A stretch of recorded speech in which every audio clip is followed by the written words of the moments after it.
Hey everybody, how you doing? Doug Barry here. I appreciate you joining me on this video. We are going to address this live training on 30 days without power. And what does that mean and why are we doing this?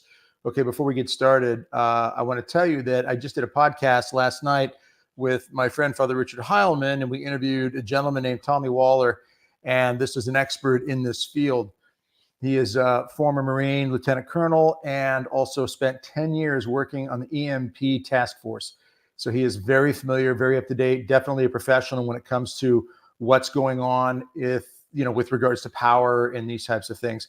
So it's important that we pay close attention to what, again, someone like him would say and what steps we're taking to be better prepared. All right, let me get myself set up here and structured well so I can see everything on the screen. Okay. All right, so this live training, we want to really encourage you to follow these steps, that we're going to be talking about here. Really take them seriously, pray about them, of course, and then consider how they apply to your life. I want to start by saying this, though. This is not in any way to encourage people to be afraid of anything, not an unhealthy fear. When I say unhealthy fear, we have to realize that there is a motivational fear. When I say fear, let's not take this very broad term that we're never supposed to be afraid. There is a healthy fear. It's a fight or flight fear. It's a motivational fear that moves us. And so being afraid that you're not going to pay your mortgage, for example, and the banks might foreclose on your house. What does that do to you? It causes you to act, right, in some way, shape, or form. It'll cause some people to go out and get extra jobs, refinance. They take steps because they need to, because there is a healthy motivational fear. There's a moment in there that says, hey, you know what? If I don't take the right steps, I could lose my house, and I don't want to lose my house. It's a responsibility that I have. So that's kind of what we're talking about here. All right. So we want to be ready for that. Okay. So this free life training, we're going to address again, as you see on the screen there, what happens if we have no power. Really, the idea, we pick 30 days. Why? Well, that illustrates the idea that it could be a serious kind of grid down situation. So that's what we're going to be talking about. Okay. So let's get started with this. First of all, we want to start with a prayer. We want to make sure we're all, putting ourselves in the right position, the right perspective with regards to God. So let's say a little prayer here. I'm just going to turn this over to the Blessed Mother and ask her help. Help us just be open to whatever God might be inspiring us through this life training. In the name of the Father and the Son and the Holy Spirit, amen. Hail Mary, full of grace, the Lord is with thee. Blessed art thou amongst women, and blessed is the fruit of thy womb, Jesus. Holy Mary, Mother of God, pray for us sinners, now and at the hour of our death, amen. Saint Joseph, conqueror of hell, pray for us. In the name of the Father, and the Son, and the Holy Spirit, amen. All right, a little bit about myself for those of you who might not be familiar with my background and my work. And I know many people aren't. So my name is Doug Barry, and I've been doing this type of work for about 35 years, actually 41, 42 years if you go back to when I started helping out my mom on Wednesday nights with CCD or religious ed classes. And since then, for about 34 years now, I started a ministry, Radix. Is the name of the ministry, Radix. That's a Latin word that means root. We wanted to get to the root of things, the root of our faith, the root of our relationship with God, the root of our relationship with one another, and so forth. And so as I was traveling and speaking, I was really seeing the trajectory, the way things are moving in society. You can watch the direction things are going and realize, hey, you know what? This doesn't look good here. What are we going to do about this? Well, I realized, my family's counting on me. Your family's counting on you. And we need to react and respond in the right way to be better prepared. So what we've done in the work that we do here at BRC, Be Ready Coalition, and what I did in Radix for years and still do, travel, speak, talk about being better prepared, body, mind, and soul. And what does that mean? How important is that, I should say? So what does that mean? But how important is it? Let's start with that. It really is essential to everything that we do, being better prepared. You would never tell your kids to go out and get a job in the real world, so to speak, without some idea of what to do to even apply for the job. Do you tell your child when they're 16 years old to go in and apply at Chick-fil-A or some other restaurant or store, and do you not give them any idea of what they should do when they go in? Dress up, put on something nice, comb your hair, whatever, and here's a good way to speak, son or daughter. You prepare them in whatever they do. And that's just what we should be doing. And so what we've done is we've created with Be Our Coalition a way to be better prepared, body, mind, soul, especially when it comes to what we're talking about tonight, power issue, in really a fraction of the time. I mean, it's a lot of years thrown into really trying things and knocking on doors and watching videos and talking to experts and really living certain things out, testing and following up. And So we really hone this down and try to help people get this done, again, in a fraction of the time. But we'll get into that more down the road. So, as we move on here, we want to address a lot of the scenario with regards to long-term power outage. All right, let's think about why it could happen. There are different reasons why we might have big power outages. Number one, natural disasters. That makes sense. As I speak to you right now, just this last weekend, there were tornadoes that hit in places like Oklahoma, Nebraska, Iowa, and they literally, in some cases, leveled neighborhoods. Elkhorn. Do a search for Elkhorn, Nebraska. It's west of Omaha. And you will see basically drone shots of just rubble, just, broken down, destroyed homes.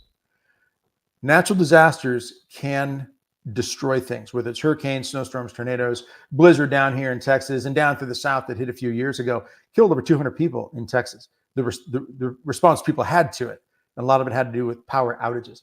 It can affect us on many different levels. So again, hurricanes do the same thing, tornadoes, snowstorms, blizzards. These types of things are very, very hard on our power grid, and they can affect all of us very, very quickly.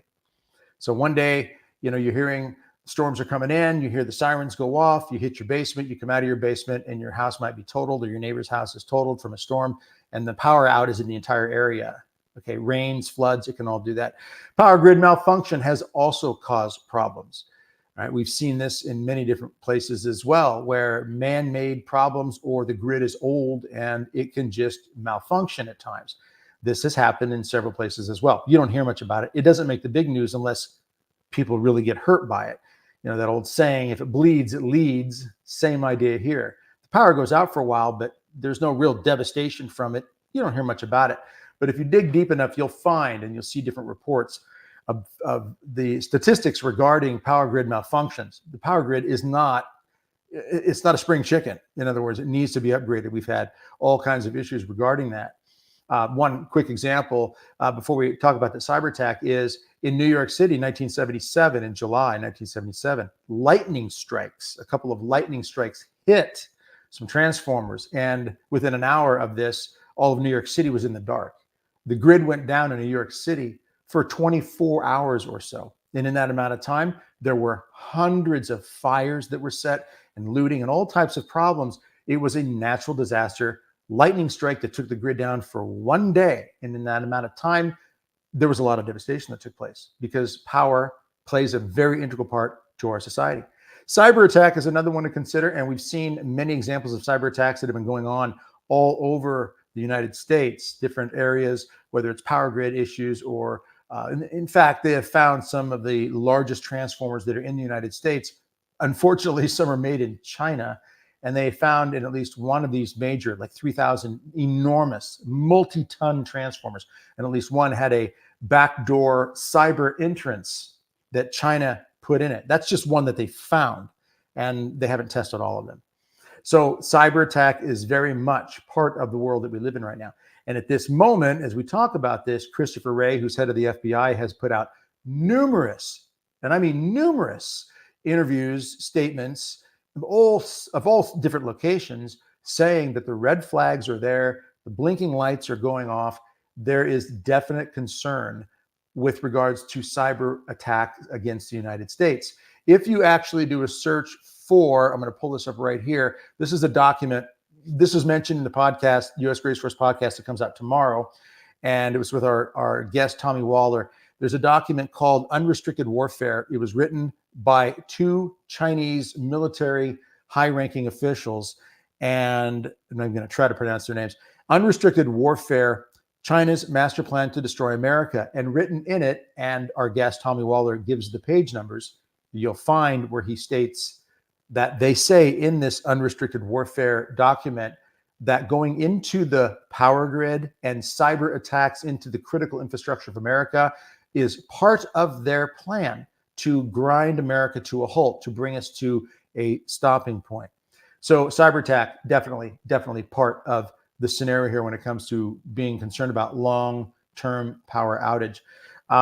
So these are just a few. Okay, and we've got to be thinking about these. We've also got what's called a coronal mass ejection. These are major coronal mass events that come off of the sun, solar flare type events.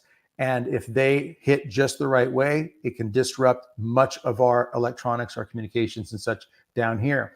You've also got this angle is civil unrest. Civil unrest can cause a lot of problems because you've got people who will vandalize power stations. This has been documented. We've seen many cases of this. Again, it doesn't make big news, but there are reports of civil unrest and even people who will vandalize just for the sake of vandalizing even the infrastructure of our country.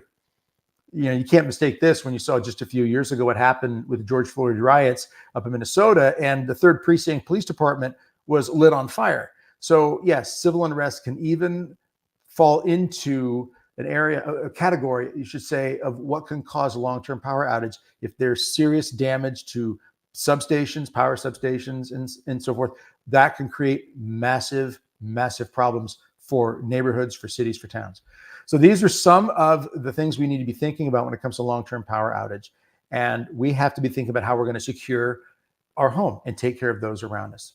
All right. So when I think about what I would do, these are some of the steps that you're going to see here that I have taken and will definitely be focusing on. I really encourage you, pay close attention to this. This is the training part here we want to really get into and break down so that it helps you understand things that you can do now. Let's address this fear issue again. There are a lot of people out there who fall into the fear, and then there are people that fall into the I'm going to trust God, and there's a lot of people in between. All right. I say we've got to have an understanding of what we're saying here. Healthy motivational fear, even scripture references, when Jesus says, don't fear the one that can kill the body, fear the one that can kill the body and the soul forever in Gehenna. He speaks of fearing the one that can kill the body and the soul forever in Gehenna. Well, what does that mean? In a sense, I guess what we could say that could mean is simply be aware that there's someone who can destroy you, fear it enough that you do something about it. All right. Remember, the lion roams around like a roaring lion looking for someone to devour. So be strong in your faith. In other words, you got a roaring lion out there. So you need to be strong in your faith. There needs to be action because you have the reality of the threat, which is this roaring lion. And also one more thing to think about. We talk about courage and bravery. We talk about fortitude, which is a word that really means courage, bravery, fortitude, right? Stick to it. Just get it done. What is the definition really of courage or bravery? And why is it not only a gift of the Holy Spirit, but it's one of the 4 cardinal virtues? Fortitude or courage. Courage really isn't anything if there isn't something to be courageous in the face of, such as fear. In fact, you talk to military soldiers, you talk to anybody, first responders, anybody who's been in a situation where they've been fearful, but they've had the courage to move forward through that. That's what really exemplifies that true sense of bravery and courage, is moving forward in the face of it. So I say these things because as we talk about the threats against our power grid and what could cause long-term power outages, we need to think about that context so that we understand. For example, how about this one? Faith without works is dead faith. So you can say, I have faith in God, but if we don't take the action, the steps, works, and not just works meaning that we're going to go evangelize, but mean works such as I'm going to be responsible and fulfill the duty that I have to take care of those around me, those that God entrusted me. So number one, what do? If we have no power, we got to secure the perimeter. That's a responsibility and a duty. We can say we trust God. I do too. But I trust that God put it on me to take certain steps, such as, pay my mortgage, pay my electric bill, make sure I go to the doctor if I'm sick, take my kids to the doctor if they fall and hurt themselves or break a leg, you take them to the doctor, right? And there should be a healthy fear that if I don't do those things, there will be serious consequences to that. Well, secure the perimeter is a big deal. For example, say the power goes out, I'm going to make sure that my doors, windows, locks, especially if I've got electronic locks, that they're all taken care of, they're all secured, that I can make sure that I can still protect my family and my home. All right. I'm also going to make sure that if I got an open door, garage door that's stuck, because if it's open and power goes out and you can't close it, you need to know that there are ways to manually close it. There's a way to release it. Most all garage doors have this that I know of. I've done this many times. There's a release pull on it, and then you can manually operate the door and then be able to hopefully lock it manually. Most garage doors should have. If they don't, you might want to install it. One of those bolt locks that goes into the track. That's just a good way to secure your door. Even if it's electric. People also, by the way, can hack garage door openers. That's been done many times. They make some garage door openers with a rotating code that every time it opens, closes or so. Between your garage door opener and the garage door unit itself, there will be a change of code on that. That is a way to secure it. So if the power goes out, you got to make sure that that door is secure, as well as the rest of the doors and windows in your house. So keep that in mind. Your refrigerator and freezer, holding your food. There's expense in there, of course, but that's also survival. That food, you got to take care of that food. So you want to make sure that they're closed correctly, they seal correctly, and that you don't open them again until you've got some backup power to continue to keep them cool. All right. And if you're going to be in a long-term situation with power outage and having a hard time getting to the grocery store, getting food and so forth, I definitely recommend that you go through the perishable food first before you get to the non-perishable, because depending on what kind of backup power supply you have, you might not be able to keep that perishable food cold, frozen for an extended period of time. So keep that in mind depending on what you have for backup power. So you want to make sure that you've got the doors to your refrigerator, freezers closed and sealed until you get backup power attached to it with either generator or backup power station. Again, with regards to securing the perimeter, you want to make sure that you got a means to defend yourself. Because if you've got long-term power outage, even not so long-term, think New York City, 1977, Google it, look it up, right? Go to YouTube, check some of the videos out on it. You'll see the unbelievable chaos. Fires that were set, in some cases, to draw police to that location so other areas could be looted, right? Business owners who said, in one video, the man says, I've been here for 25 years. In one night, my entire business was completely ransacked. One shoe store man said, I lost over $400,000 of shoes in one day from people coming in and looting his store. So defending and protecting yourself is something to consider, because there will be looters, there will be violence. In fact, there were many violent acts that took place in New York City. That was one day, remember, of power outage. So having a means to defend yourself is important. Your firearms, your pepper spray, have those things accessible, right? And if you're not into firearms, I completely understand. Got to respect whatever your choices are on that, of course. Make sure you have some means to protect, because there will be people always that will take advantage of situations like a power outage to their selfish desires. And oftentimes that's when evil really rears its ugly head. People will do desperate things very quickly when situations become desperate. So again, always be ready. Always have a means to protect yourself and your loved ones. All right, these safety measures should already be in place, by the way. You don't want to be thinking, okay, there's a problem right now. Now I got to figure it out. Okay, this is something we should be doing in advance. As that quote goes, the wrong time to start digging a well is when you're thirsty, right? The wrong time to start digging a well is when you're thirsty. So the wrong time to start thinking about how you're going to secure your home, your perimeter, is when the crisis hits.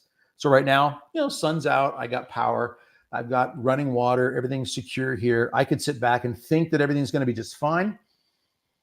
Or I can be smart and I can think to myself, okay, you know what? There are examples of these problems happening. I want to be ready. So today I'm going to take one step, tomorrow another step, and I'm going to put certain things in place so that if the power goes out right now, I don't have to panic. I don't have to get anxious. I don't have to worry about what I would do. And if I see people roaming in the streets, looking a little violent, breaking into homes and looting, and there is enough evidence out there, I don't even have to say, there's evidence out there of that happening, natural disasters all the time. They have to worry about looters, and oftentimes it can get violent.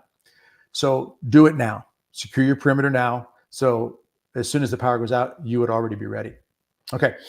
Communication, that's a big one. People always ask about communication. Before we get into the details of communication, let me simply say this. We're very blessed right now in our world. We have easily been, I should say, seduced into laziness. Honestly, really, when it comes to communication, because I have a phone here. I can pick up my phone. I can take a picture and I can text that picture to someone instantly on the other side of the world or on the other side of the country. I can FaceTime with friends or family. I can do Zoom calls like I'm doing right now. Communication, videos, all these sorts of things are very, very easily accessible to us. We have a tendency to think that in a serious power outage, well, how am I going to communicate? Bottom line is, and the very cold, hard truth is, you might not be able to. All right. That's a tough one, I know. I would say that because you don't know if you're going to be able to or not, hope that you will, plan to be able to, but in case you can't, we're going to break down now some steps and some ideas on what you should do in advance. Depending, for example, on if you have children, relatives that require consistent care, you've got to stay in touch with them. Other family situations where it's important to stay in close contact. This may be, for one, some of the most serious things to consider. If cell towers do go down, satellite problems might happen. So satellite phones might not work. cell towers might not be working, and you can't contact your family and friends, we have to not panic. We have to, as I like to say, have those conversations in advance. Okay. So if you've got children, for example, other parts of the country, other parts of your city, they're away on high school across town, and they've got their own car, they got their own cell phone, and some serious problem happens, power outage, and cell towers go down. You can't even make a phone call to your high school son or daughter, and you don't even know if they're going to make it home. Again, those conversations have to be had in advance. That's the best thing you can do to alleviate certain problems. Okay. If you're able to use your cell phone, that's going to be great. Maybe your landline. Very few people have those anymore. That's going to be great. But make sure that I would recommend that you make a plan with your family or friends and you do it right away if you can make a phone call, because that might go down.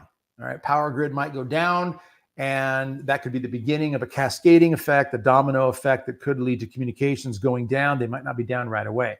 Get on the phone. If you don't already have a plan, maybe you do, but you're going to make a call and you're going to say, okay, here's plan A. We're going, boom, done.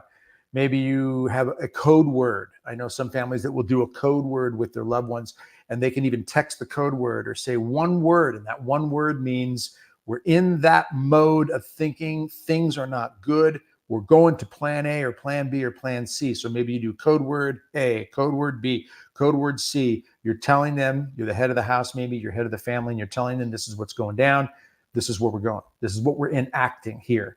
We're going to, Uncle Harry's. We're going across town, whatever it might be. Those conversations will have to be done before, right? That's an obvious one, which means we need to think through that, okay? Plans might consist of, say, you're meeting at someone's house, you've got supplies there, you're taking supplies there. You might be expecting to stay a few days. We're going to be meeting at this cabin we've got. We're going to be meeting at so-and-so's house. They're outside of the city, or they're in a quieter part. If you're in the big part of a city, I highly recommend you try to get out.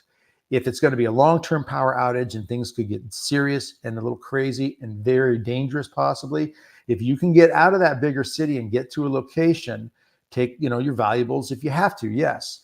Have some of this pre-planned, whether you've got a bug out bag and you got to go fast, or you might have a day or so to load up, have gas already in the car, in the tank. I highly recommend that you don't go below half a tank. I try not to go below 3/4 of a tank. Some say, well, I have extra gas cans. That's great. But if you don't have them in your vehicle and you're not home, but your gas cans are home, you're going to be in a situation that's going to be difficult, especially if gas stations are shut down. So if you keep gas in the gas tank always, that's a good starting point. Okay. And then from there, you try to do what you can and work from there. It's always better to play these things safe. You don't know how the situation is going to develop. There are many people who kind of have that idea that, well, if power goes out, we're all going here. We're going to have our utopian camp and refuge, and we're all going to take care of things right here. That might work, and it might not. We don't know how things are going to unfold. And there are people who also believe, well, God's going to send angels and do this and take care of that. He can do that if he wants. I would love it. It would take a lot of weight off my shoulders if he did. Historically, we don't hear a lot of stories about that in general in major disasters. Normally, God has us engage in the situation. So as situations unfold and develop, we are normally called by God to be part of the solution. Or if we fall into godlessness, then we become part of the problem. So the better prepared we are in advance, we become part of the solution that way, and many of the people are helped. So power goes out, people get desperate. We don't know how things are unfolding and developing, how the situation starts to take shape. So we want to have multiple ideas of what we would do here and there. Okay. If cell towers go down and you're unable to communicate with your family or your friends, it is important, again, that plan is made now as to where you would meet. If they're going to come to your house, have a location in your house. I recommend this, where you could leave a note, not on the refrigerator, because somebody could come into your house before your kid gets there. You've already gone out to that safer area outside of town. You don't know if your son or daughter is going to go straight there. They might be coming to the house first. They might be on the way there. So what do? Some would say, well, I would wait until I found them here. They might not be going there. So maybe you leave a note. Again, everybody's got to make their own call on this, but I would say find a location in your home. Maybe it's in the book of Genesis of the Bible, and you put a note there. If mom and dad are gone, when you get here, Jimmy, go to Genesis, open it up. It's going to be a note's going to be stuck in there. We're going to tell you exactly where we went. That way it's out of view. So if somebody breaks into the house, they might not be so likely to go through the Bible. Follow me? Could be anywhere. You decide where you're going to put it. Maybe you're going to stick it underneath the cabinet drawer or something. So the idea is you find a place where you can leave a note where no one else would see it except your family members and your friends if you want to tell them, and then you know where you're going to be. That's a way to communicate as well. That's making the plan now before the problem, before the crisis presents itself. And just as you should have a plan, to meet if there's a fire in your house. I taught my kids this all the time. If there's a fire in the house, we're going to meet out here on this side of the driveway near this neighbor's house, right in this spot.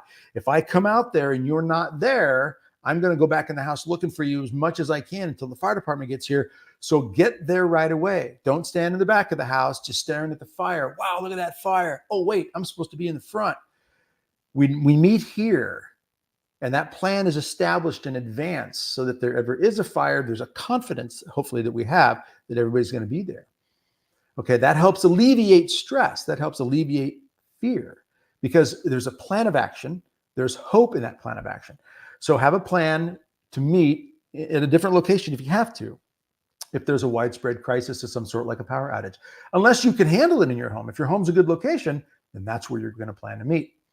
So again, step 2, communication. We got to look at these areas of communication, set those plans in advance, have those conversations in advance. And the last thing I'll say before we get into the food and water issue is this. The communication I recommend you have with your loved ones is that if something happens and we can never talk to each other again for some reason, and I know that sounds drastic, but you look at what's going on in Ukraine and Russia right now with the war, you look at the Middle East with when Hamas attacked Israel, things started to fall apart. That could happen very easily. Right now, China and Taiwan are on edge and have been for quite some time. If things happen in America or anywhere that you're watching this from, and all of a sudden you can't communicate with your loved ones ever again, tell them now that you love them. Tell them now how you feel. Tell them now. Build the bridges now. Heal the wounds now. Don't always think that we have a lot of time. We don't know that we do. It's not doom and gloom. It's not morbid. Please don't think that that's what I'm saying. But we've got to be smart about it. Find the way to do the healing now. Find the way to set things right now. Make sure you establish with them. If you never hear from dad again, or I never talk to you again, remember this. I love you. You are important to me. You are everything to me. Let's hope and pray, but we never know. Now that could be on a day-to-day basis anyway, right? From a car accident to some other disaster. But let's establish that love and healing now. That's one of the best things we can always do. Step 3, food and water. Okay, 30 days, no power, food and water. That's a big one. What do we do? All right, we've already talked a little bit about certain things like the freezer and so forth and backup power. Imagine this though, power goes out, grocery stores could be without food very, very quickly. Imagine you ask yourself this question. Okay, do you have 30 days worth of food and water in your home? Now, 30 days is just a number we're picking. Some could be thinking right now, and I do run into this a lot. Face it, you do this type of work, you bring these type of subjects up. A lot of people are very, very thankful and they gain a lot from it. Thanks be to God, that's fantastic. There are always those out there who will say, yeah, well, what if it's 33 days or 40 days? What if it's 2 months? What are you going to do then, Doug? Look, all I want to say is we picked 30 days because it's a considerable amount of time. This would go for more or less, but let's consider, do you have roughly 30 days worth of food and water in your home? Most people don't, especially when it comes to water. If the grid goes down, water treatment plants will have a little bit of backup power for a little bit of time, but most of them are not looking at 30 days or even a couple of weeks. Most of them, it's several days, maybe a week's worth. And they're going to try to work with FEMA. They're going to try to work with National Guard, Red Cross, people like this. But all of that is going to be seriously hampered if it is a very large, widespread crisis. So start by asking yourself, do you have 30 days of food and water in your home? And if not, well, then we need to address it. We need to think about it. Okay. So, and as we move through this, process this looking at your home, your life, your kitchen cabinets, your pantry, and what you have stored, what you have just sitting around. Most grocery stores only have actually 2 to 3 days worth of food on their shelves when the trucks are running. That's under normal use, by the way.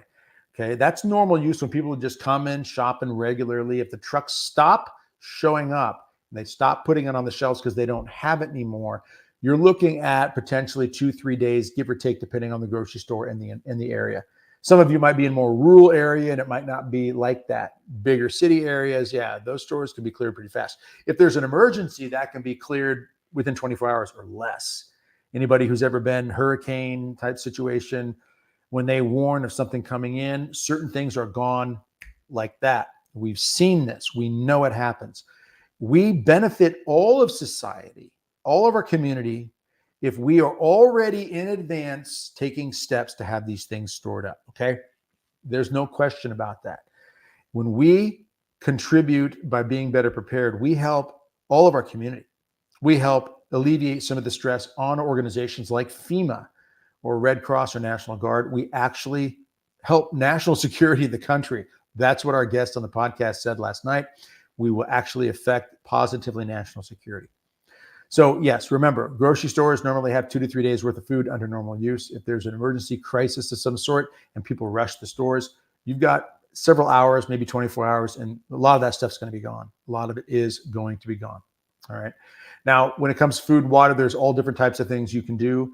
We recommend, based on studies that are done out there, the average person needs around a gallon of water a day to be healthy. You can go half a gallon, 3/4 gallon, depending on the person, size of the individual, exertion of energy, whether they're working hard, sweating, so forth, maybe a mother, a pregnant mother, and so forth. But you figure about a gallon a day roughly of water. So if you've got 3 people, you're going 5 days, you're going to need 15 gallons of water. Okay, just get through 5 days for 3 people. Most people don't have that stored up. You see in the pictures here, different ideas of storing up water. Bottom left picture there, you see the big 55-gallon drums. The smaller blue ones are 7 gallons, and then the brown tan ones there are 5 gallons, and then you get the individual bottles that you've got sitting there on the floor. There are different ways you can get the water stored up. You can buy cases and cases of the bottled water that you see sitting on the floor, those individual bottles. Try to get the ones that are BPA-free plastic.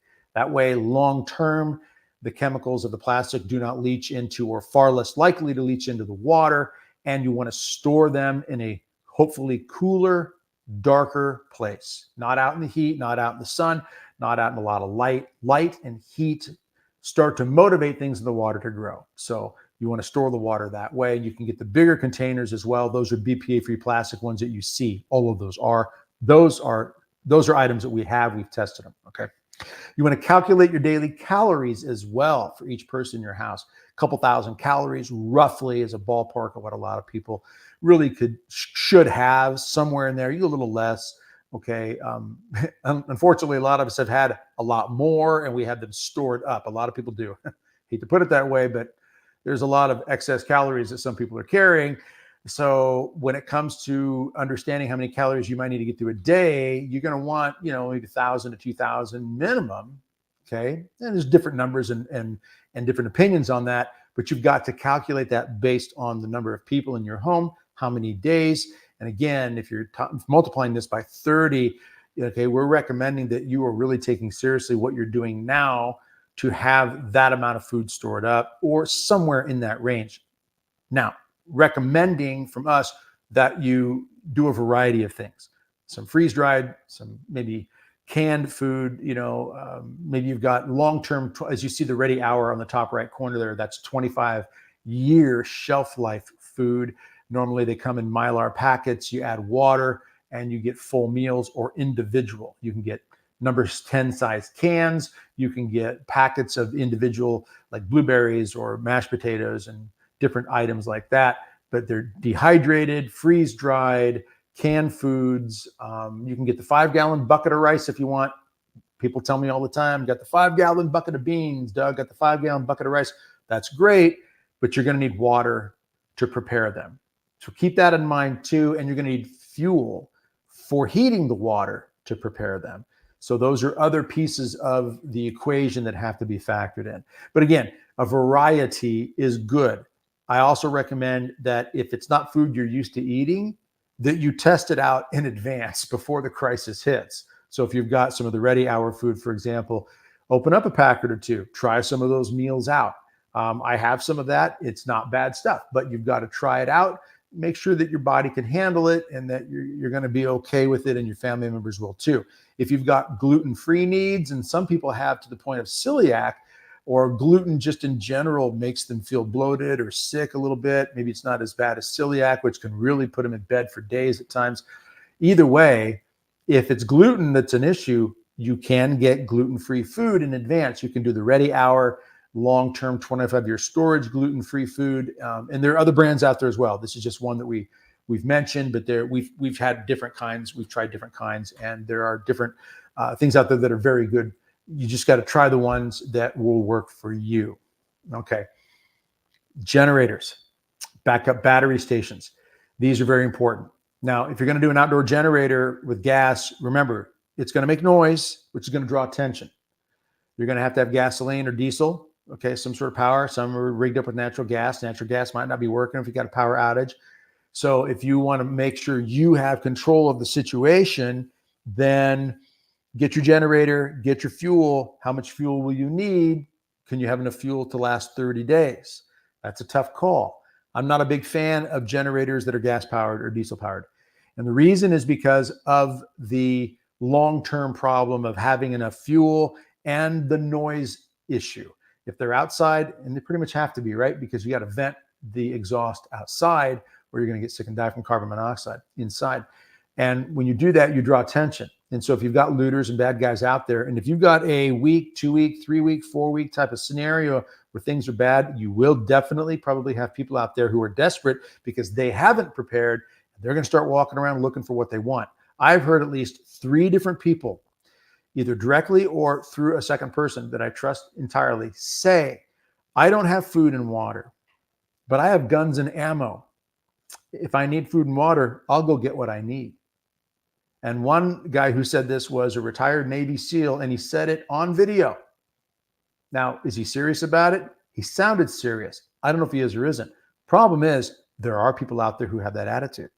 They hear a generator, they're going to know you've got fuel. They're going to probably think you've got other things as well. I'm not a big fan of generator. I like the backup battery stations. Solar powered backup stations, right?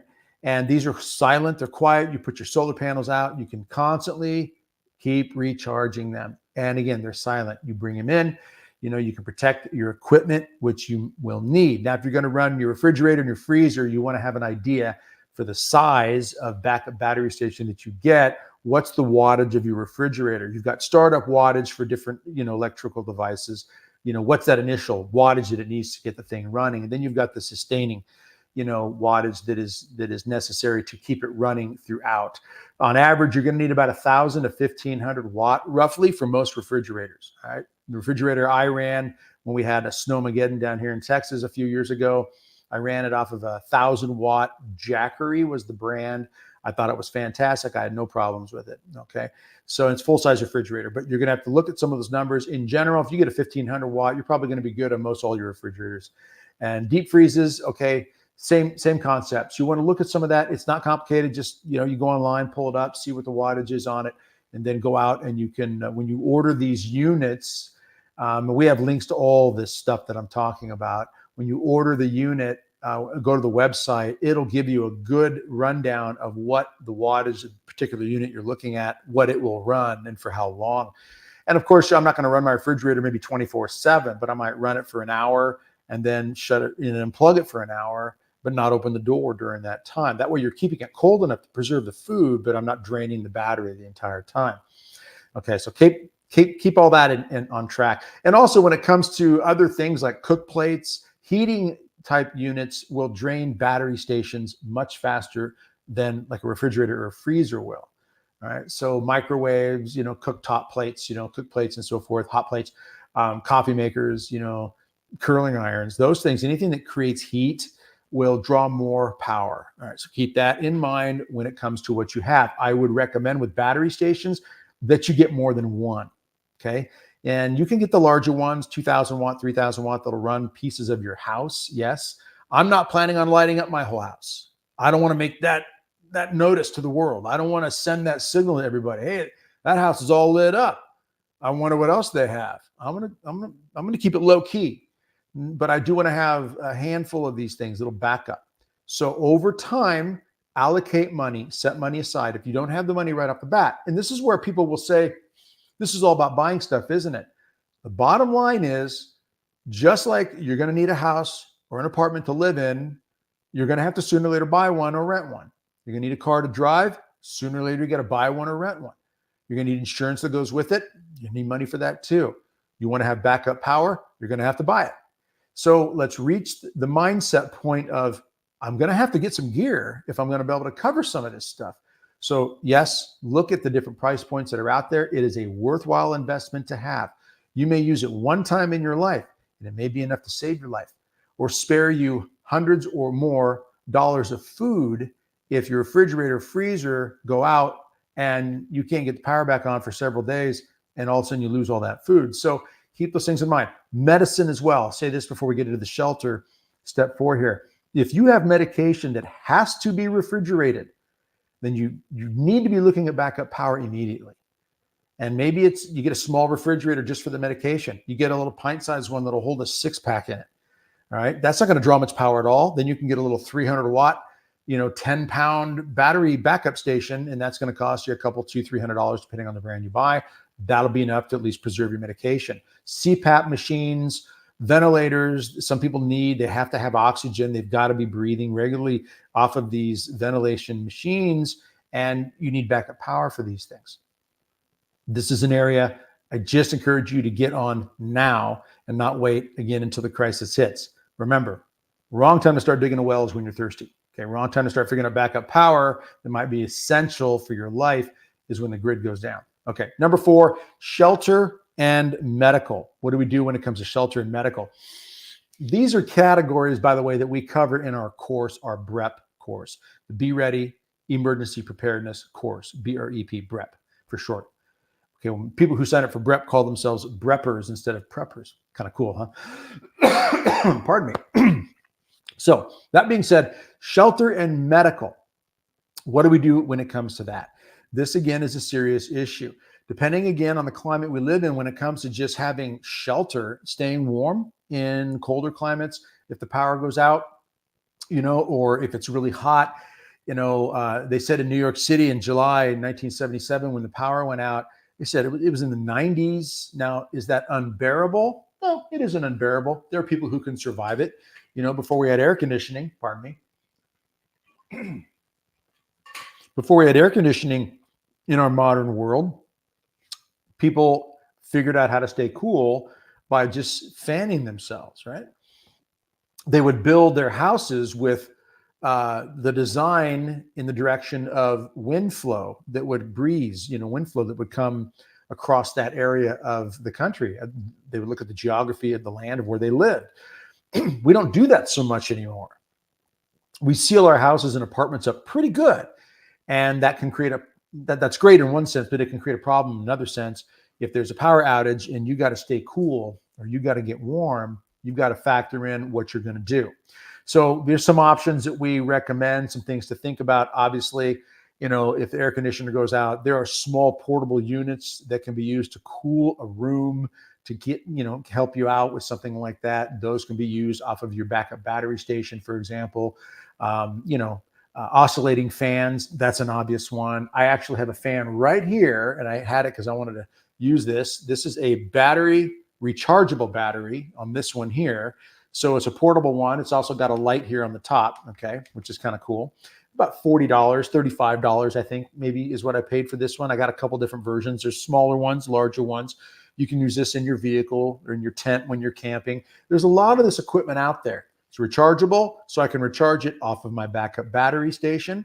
Okay, I can even use things like these battery banks, these portable ones, okay, for power for something like that. But getting a little oscillating fan is important to have. It helps you sleep at night and get through the day. In the colder climates, you're going to have to think of things such as we call the heater buddy. This is something we like to call on. The heater buddy runs off of a little propane tank, and these are very inexpensive. The propane tanks don't cost that much at all. You can get them from a lot of different places, camping, hunting locations, and the heater buddies themselves come in different sizes. Okay, some are rated to be used indoors, even though they will give off a little bit of an exhaust. You have to look at the individual rating of the unit that you buy. Okay, and I'm very, very adamant about that. You cannot rely on just what I say or what anybody else might say. You've got to look at the unit, read the box, and see. Very few are rated for indoor use, but you can find them if you look for them. I still like the idea of having some ventilation on that kind of thing myself, but keep that in mind. Okay, so you've got heating units like that, or you can get a portable heater that can be plugged into your battery station and just run it periodically through the night if it's really cold.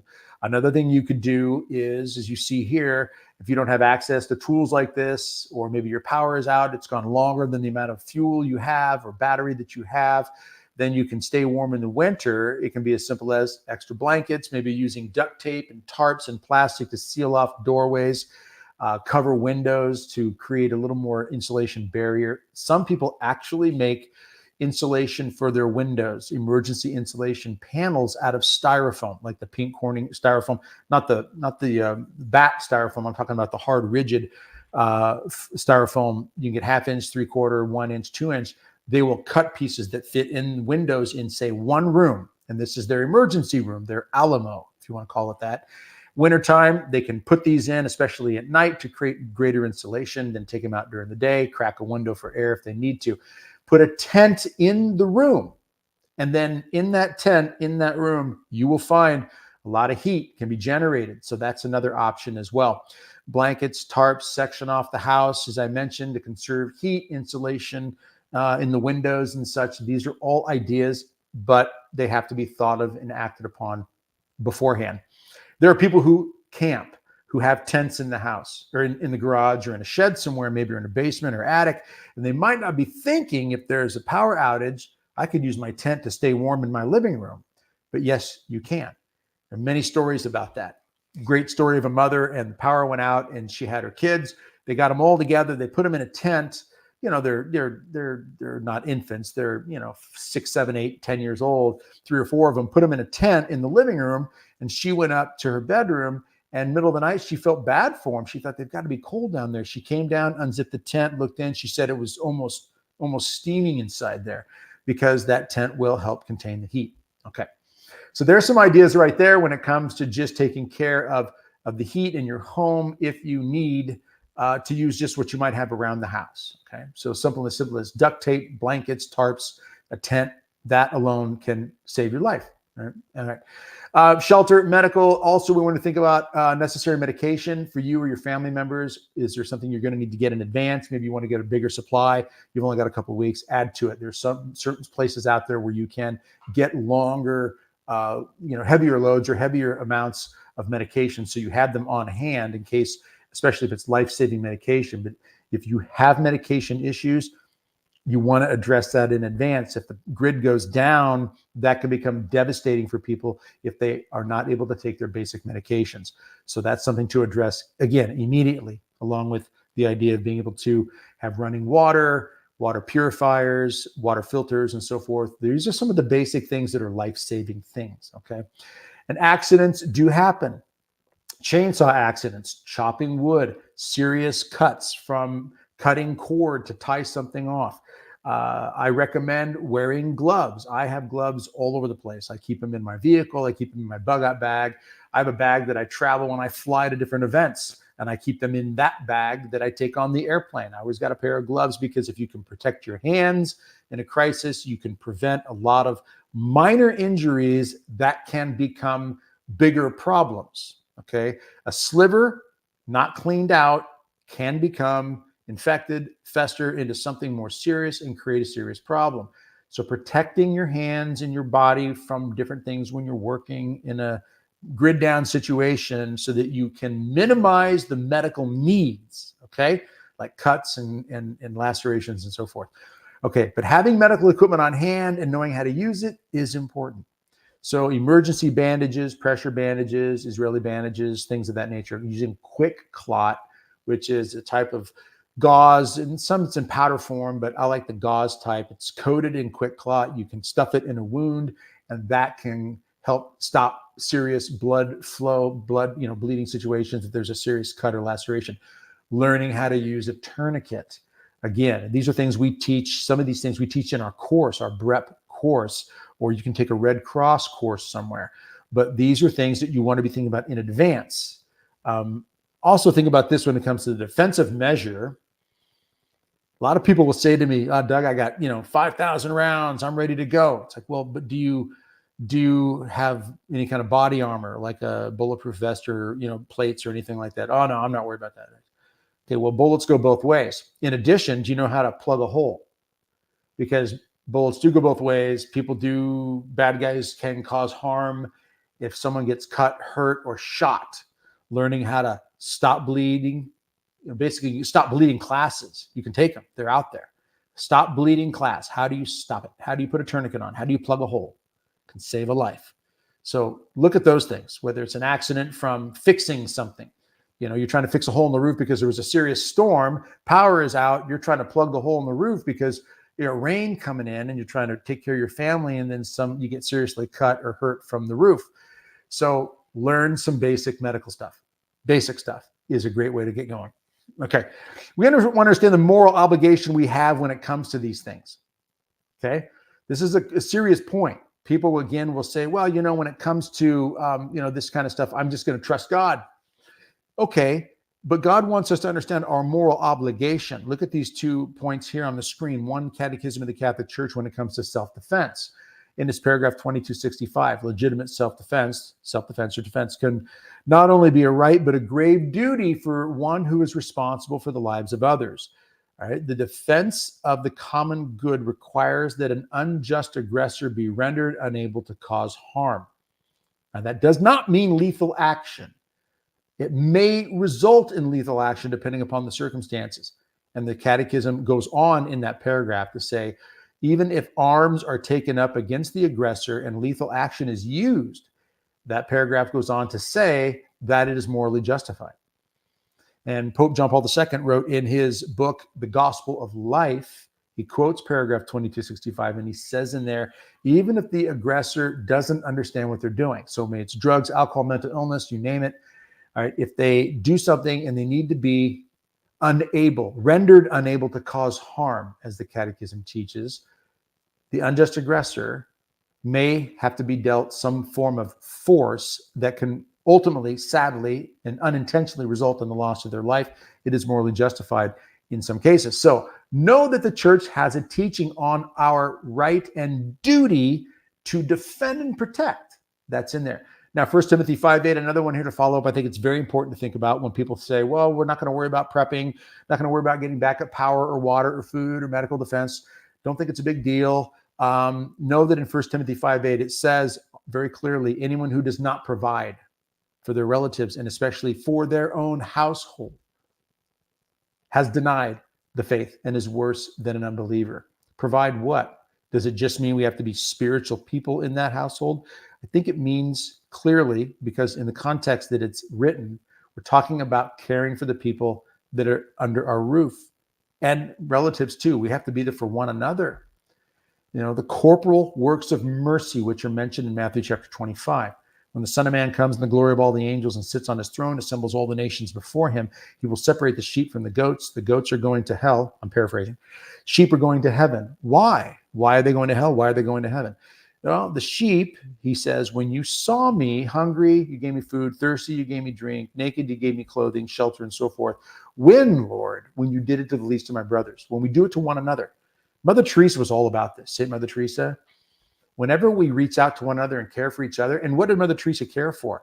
She cleaned people. She picked them up out of the gutters and cleaned them from maggots or their own excrement. She gave them dignity physically. She didn't just pray for them and say, trust God. She picked them up, cleaned them, fed them, clothed them, gave them a bed. Even if they were dying, she gave them dignity as they were dying. Her and her sisters they did it all over. Her sisters, I should say, still do that today all over the world. So the idea of seeing Matthew 25, that was the verse that she references all the time, what you do to the least of my brothers. Okay.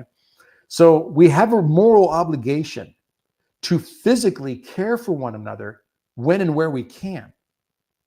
Our souls depend on it.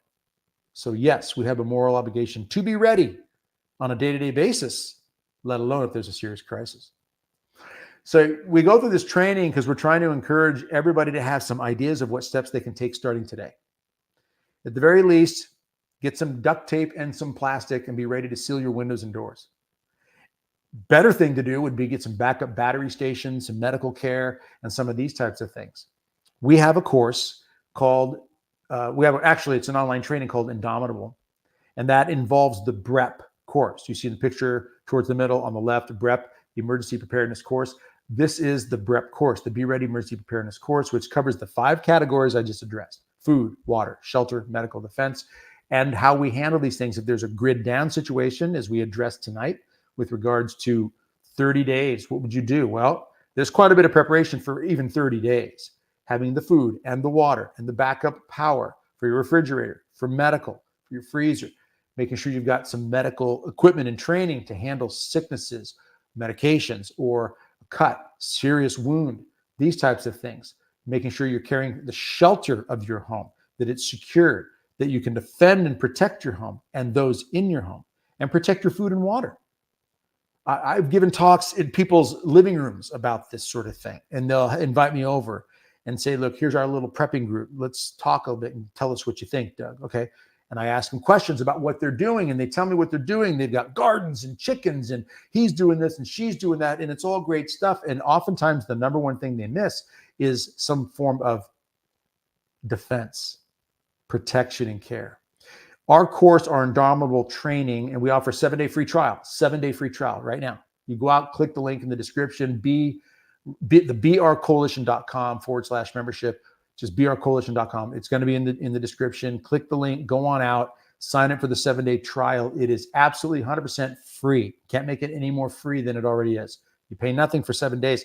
After that, it kicks in. If you don't want to pay, which is only $27 a month right now. Now, we've lowered the price on this.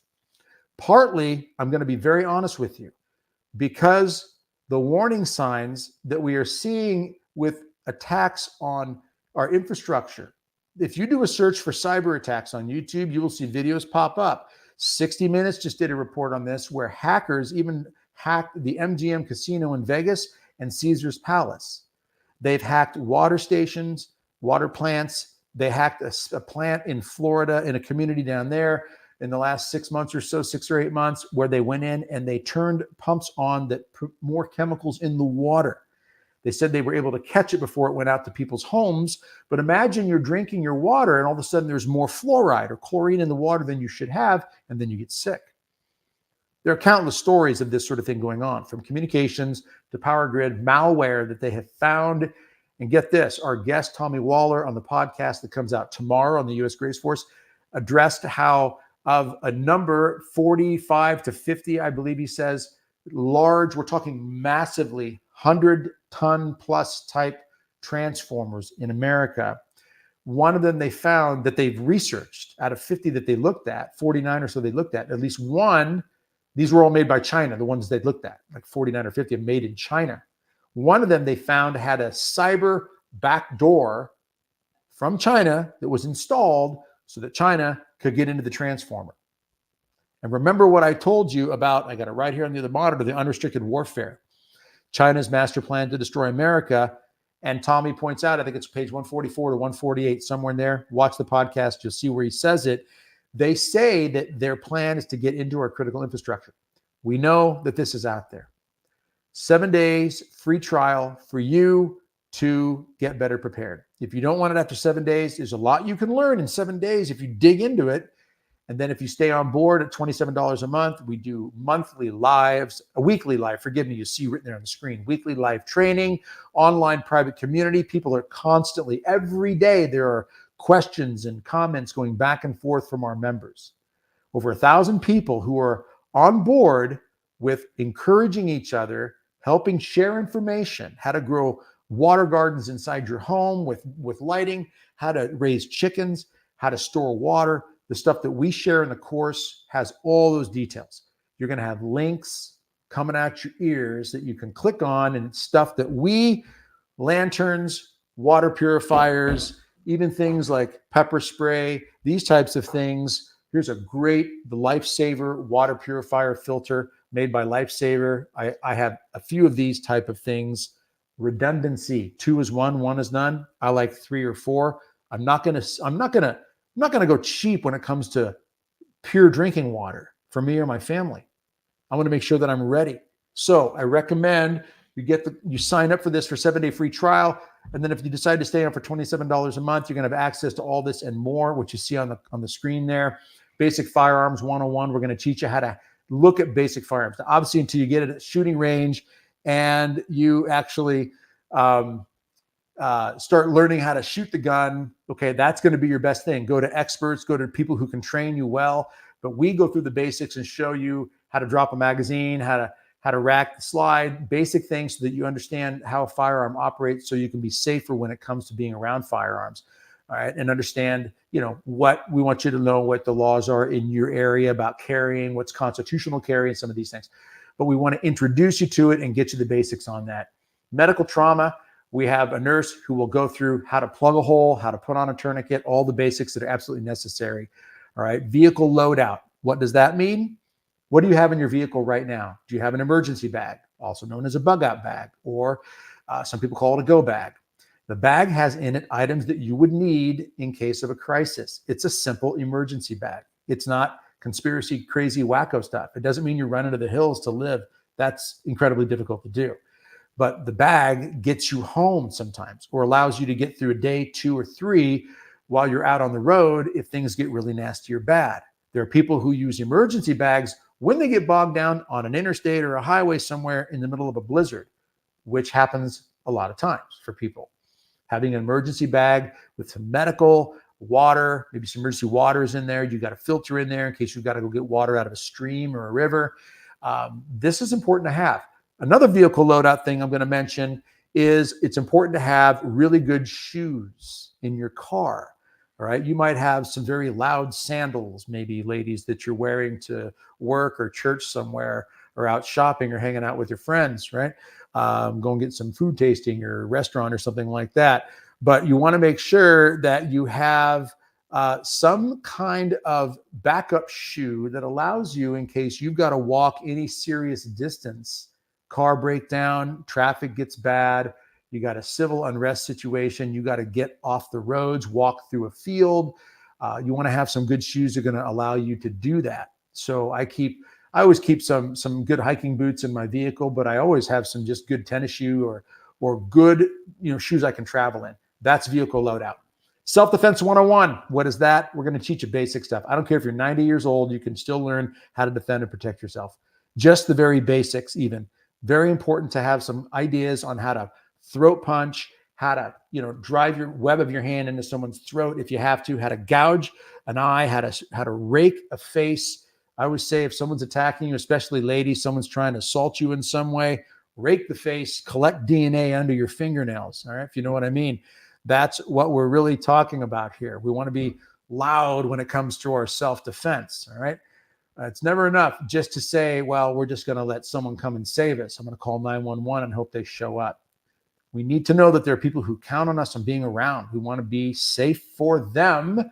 We don't want to be harmed ourselves. We know that God says it's not only a right, but even a duty for self-defense. So we want to teach you the basics, just the basics. You don't have to be Chuck Norris or Bruce Lee or a world-class athlete to know how to defend and protect yourself. Let me give you one story on that too.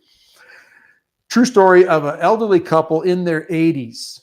And there's a knock on the door one night. And it's a couple of bad guy thugs outside the door. These guys are, I don't know, mid-20s, give or take, I think they estimate.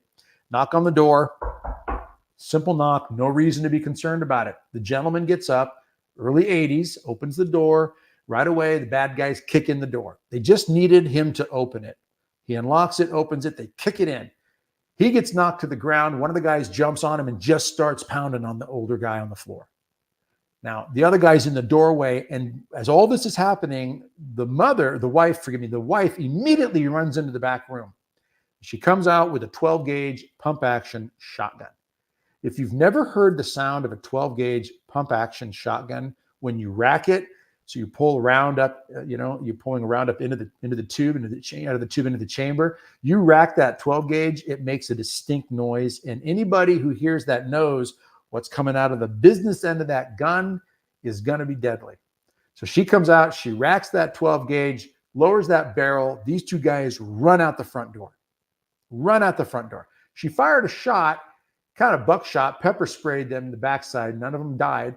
and they got away. I think they got caught later.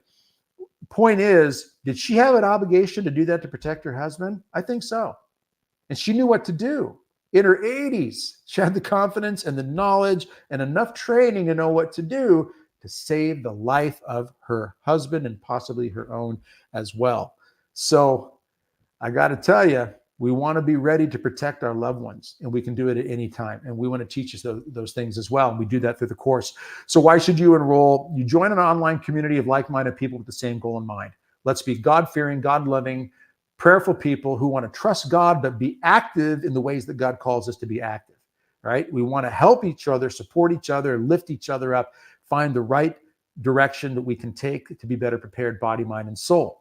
Not everybody can drop 10 grand into gear and equipment, right? And it's a process. I've been doing this for years. First flashlight I bought, by the way, was from Walmart. Okay. That's not what I have now. The flashlights that I carry now are more like $40 or $50, but they're durable and they're heavy duty and they've handled a lot. So again, I recommend you join minds with these people that are on the same page, and they will help you get the good gear, the good equipment. That's what we do too with all the links and all the teaching and training we have in this course. You will also learn preparedness and self-defense in all these areas that is in line with Catholic Church teaching. A lot of people struggle with that. Would God want me to carry a firearm? Well, Jesus would. Well, in Luke 22, verse 36, Jesus says to his disciples, if you don't have a sword, sell your cloak and buy one.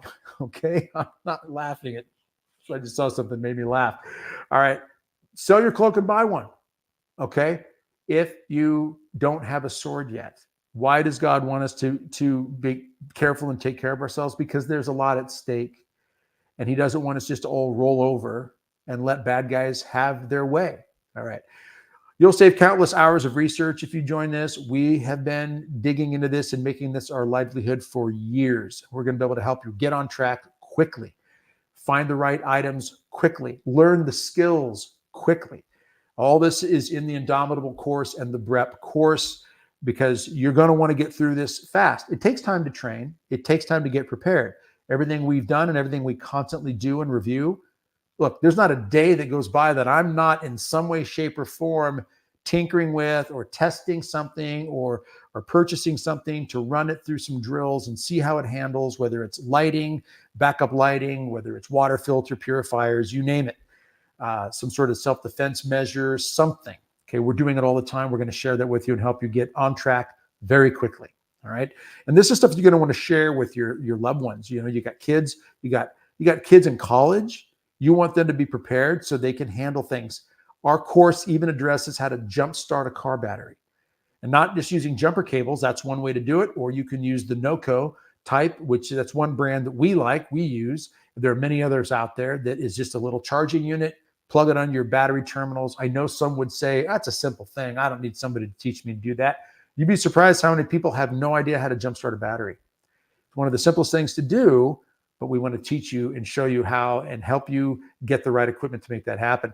You'll save money by knowing exactly what items cost. You'll have a good idea what is garbage and what isn't. I've got 2 big plastic bins over here. They are this big, and they are filled with equipment, gear and stuff that I have purchased over time. Some I will use again. Some I'm going to give away. We have gone through this. We don't want you to waste time. We don't want you to waste money. We want you to be able to make good, what we like to call strategic purchases, so that you are buying things strategically, because not everybody, again, has that kind of money to just buy stuff and throw it away. I know I don't. I have an allocation of it. I will set money aside specifically for a new piece of equipment. All right. And sometimes I get stuff, yes, from Walmart, right? You can get some good stuff from Walmart. All right. Or sometimes I'm going to get it from a higher end location. All right. Depends on what I'm buying and what kind of advice I'm getting from others, whether it's, could be clothing, it could be a gear, whatever it might be. We want to get the right advice. You want to get the right kind of sunglasses even to protect your eyes and also protect them from UV, but also protect them from shrapnel. Okay. And so I keep sunglasses. I keep ballistic type sunglasses around me, at least, so that I can protect that. I keep a gaiter. It's a mask type thing that goes around the neck, cover your head. You can cover your mouth. I keep those on hand too. These are things we're going to share with you and help you. Again, it's a 7-day free trial. All right. And we talk about learning urban survival and preparedness. Urban, because most of us are not going to be in the wilderness. Face it, it's a lot harder to live in the wilderness than in a city and a town. But if you live in the inner parts of a city, it's going to be important for you to be able to get to a location somewhere that's out of the inner city. You might live in an apartment building, okay? And if you're on the 14th floor, for example, you need electricity running to that building to operate pumps for water to get to your floor. You need water pressure. That is through things such as electricity. You're going to have to ID these types of things in your life and decide whether or not you are going to have an exit strategy. So we want you to learn how to survive, because most of us are in an urban environment. All right. So with that in mind, again, 7-day free trial, 7-day free trial. Okay. You going out there to brcoalition.com/membership. You go to brcoalition.com, you'll find it from there. All right. And you're going to have to make a decision. If you choose not to sign up for this, 100% fine, no problem. But follow at least some of the steps that I encourage you to take and put some things in place to secure your home, protect those that God entrusts to your care, get the food, the water, shelter, defensive measures, and medical, and anything else that you know you need. Get the right gear in your vehicle, good shoes. I always keep, let me show you this in fact. 1 second here, hold on. Let me get something for you here. I like to illustrate this point. I think it makes a good point here. Okay. Here you got a backpack. This is a backpack that I travel with when I fly. Okay. I keep a lot of basic stuff here. I got a basic med kit in here. I've got a rain poncho, for example. I don't want to go anywhere without a rain poncho, because if I have to walk somewhere in bad weather that's wet, rain, sloppy snow, things like that, you want to keep dry. Keeping dry, especially when things are cold, is something that's important. It's very important to keep dry, especially when you're cold. That's going to preserve your life. So keeping a good little rain poncho in here. I keep one in my vehicle. I keep one in this bag. So when I fly, I've always got one in the bag. But here's something I recommend everybody do. We're so used to having our GPS on our phones, right? Okay. If GPS goes down, satellites go down, something goes wrong, and you don't know where to go, do you have an atlas? I keep this atlas in my backpack all the time. I have a backup one in my vehicle. I actually have a second one of these in the bag that I travel with, my clothes bag. This is one of the things I can't recommend enough. Know how to read a map, know how to get from A to B, understand your north, south, east, west, teach it to your children. Okay, I know most of you watching right now are adults and probably parents. Teach your children how to read a map.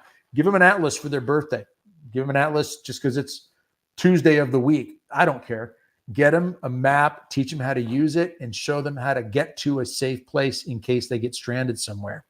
These are things that we don't take seriously as much anymore, because most of us think, well, I got my phone. I'm going to call AAA. AAA is going to come and save the day, right?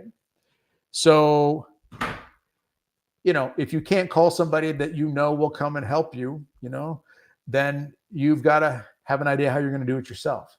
So again, map, if GPS is down, good footwear, basic items like a rain poncho, med kit, these types of things are all important items. If you join our 7-day free trial, you're going to have access to all this information for 7 days. You can go crazy digging into it, learning all kinds of things. Watch our videos, watch the old lives that I've done. I do a live every Thursday, almost every single Thursday. I will do a live, interact with people on a regular basis. So that people can chat, they can ask questions. We address a lot of different things, a lot of encouragement, a lot of sharing back and forth with these ideas. And then, of course, in addition to that, after 7 free days, you will only pay $27 a month. No contracts, no fees, no anything like that. You can do this for several months. You can do it for more. We've had some people who've signed up from the time we started this to almost 3 years ago, 3.5 years ago going on now. And we've had people who've been with us from the beginning. They're the founding members, we call them. They have been stellar pieces of this team, of this family. So I highly recommend you sign up for the 7 free days. And then I recommend you stay on at least for a little while. Stay on for 3 or 4 months at least. It's $100 worth roughly. And if you do that, it's going to give you 4 months or so of just digging into this, digesting it, processing it, getting to know the people that are on the team, that are in the family, and being able to really benefit from their advice and their information and They're shared experiences. A lot of them have already been doing this. They've been involved in prepping. They've been involved in even spiritual things. We have a lot of interaction spiritually on this team as well. And I know we've had many people when we've done these webinar type events before. I can't see any comments right now. I know my son, who's running this on the back end electronically in operations, he's probably seeing all the comments and he's probably responding to questions and such that are coming in. I've got some messages coming in over here. Sure. Yeah. Probably not good in the car. I would say no to that. But I would say in general, there's a time and a place. Yeah. But not in your car for an emergency purpose, but having the right items in your car, good footwear, rain poncho, med kit, bug out bag, all these basic things. You can just start doing that today, whether you sign up or not. What we do with the bug out bag, I'll say this though, it's important to have an idea of what you're looking at. So you, again, don't spin your wheels when it comes to the items that you buy. So I recommend very much that when you sign up for the 7 days, you're going to go out to the bug out bag list. We have a whole list of things on there. And I show you in video different items that can go in there. And then you're going to tailor that. So you will tweak these things as you go along. Okay, just as with anything else, with exercise programs and workout routines. I work out regularly. I encourage people in that. We talk about health, fitness, exercise in the Indomitable course. So part of the 7-day free trial, yes, you can even get information on training and getting in better shape. And I'm adamant, one of your best steps to take to be better prepared when it comes to handling a crisis, first and foremost, is always spiritual. 24/7, 365, spiritual. But also take care of yourself physically with good food, good diet, healthy food, exercise, training, things that will help you be stronger, help you be able to endure things longer and better. And the healthier we are physically and mentally, a lot of times the healthier we are emotionally. And we're going to need to be emotionally strong in a crisis, especially if something like a 30-day grid down sort of event happens. So keep that in mind too. What steps can you take now? And if you sign up for the 7-day free trial and then get into our $27 a month Indomitable training and the BREP course that goes with it, you're going to have access to all these types of things: emotional, psychological, physical, spiritual strengthening, and preparedness. That's what we cover. But at the very least, on your own, if you're not going to sign up, take steps to get emotionally, psychologically stronger. The podcast that comes out tomorrow, I'll wrap up with this. Pardon me. The podcast that comes out tomorrow, U.S. Grace Force podcast with our guest, Tommy Waller, expert in EMP, former Marine. He's been around the world. He's done a lot of different things. He will make it very clear that it is a duty. So again, whether it's fear or whether it's trust in God to the point where we don't think we have to worry about doing anything, whatever it is, or anywhere in between. And I'd say most of us are somewhere in the middle there, right? There's a healthy motivational fear. Some people get caught up in anxiety. We're not talking about anxiety. We don't want that. In the middle range there, though, in the middle range, you have a healthy fear and the knowledge that we need to act. We have to understand that there's duty in the middle of that, responsibility and duty. We hope that the 7-day free trial will give you a taste of what we can offer to you to help you fulfill that duty, that responsibility, that moral obligation. But at the very least, even if you don't sign up, know that there is still that duty that we all have. Take care of ourselves and take care of others that God entrusts us. So I really encourage you, at least go out to our BR Coalition YouTube channel, which this is airing on right now. Look at the free footage, free video that we have there to help you with some of these things. If you sign up for the free 7-day trial, you will have access to so much material and information. It's going to be hard to get through it in 7 days. That's how much is out there. And I guarantee you're going to benefit from it. You'll benefit from the community. You'll benefit from, I believe, from the encouragement. And you'll benefit, hopefully, from just the understanding that what we see coming in our world right now is not just going to go away on its own. Either God's going to step in, which I think is going to happen. I do. I think a lot of us have that gut feeling that's really what's going to take place. But what our role is in this must be considered and thought about and prayed about and then acted upon based on where we feel God is calling us. And it's going to be different for different people. Obviously, my my feeling that God is calling me to do is have a platform like this. And me and some of my family and others who have put this course together, we have felt that God wants us to put this information out to help people get better prepared. That's not going to be everybody's call, obviously, but we do all have a call normally to care for somebody in our life. And we want to be doing that to the best of our ability. And there may be others that God is going to bring into our life in the future, hopefully the near future. We have to be thinking about what we're doing to get prepared for them. Okay, someone else God may bring into your lane. Are you ready to take care of that, to love them, care for them, and make sure that they've got the basics covered, and more so? All right, with that in mind, I'm going to wrap this up here. I want to thank you all for joining me in this. This is going up. It's going to be posted, so you can go out and rewatch this or share this with other people. We're doing another live one tomorrow, and check the time on that. I believe it's in 2 in the afternoon Central Time. And the reason for doing the live events is the information changes a little bit. It's generally going to be about the same thing, but I always change it up. I don't have any script for this, so we changed it up a little bit. Any questions you might have, you can email us at brcoalition.com, click contact, send us an email for questions. Go on out to brcoalition.com. You see it right there in the box there, brcoalition.com/membership. It's in the link. You find a link, I should say, in the description below. Go on out there, take a look at what we have, pray about it. I hope you'll sign up. I hope you'll try the 7-day free trial at least, but I hope you'll stay on board for a little while at least and benefit from all the information and experiences that we can give you through this platform. All right. Remember this: hope is found when you have a plan of action in the face of a crisis. And if you doubt that, consider the fall of man. When Adam and Eve fell, what was the plan of action? You find it in Genesis 3:15, where God says that there will be a woman. The head of the serpent will be crushed. All right. The offspring of that woman. Right. This is the plan of action that is mentioned in Genesis chapter 3, that early on. When man falls, God speaks of a plan of action. And that plan of action brings hope, hope of eternal salvation, hope of God coming to make things right again through his son, with the birth of Jesus, the Blessed Mother's involvement to crush the head of the serpent, and so forth and so forth. God is all about plan of action. He is the one who structures that whole concept for all of us. Hope is found with a plan of action in the face of a crisis. Let's be part of that hope that the world can lean on by being part of that plan of action in whatever capacity God calls us to. Keep that in mind.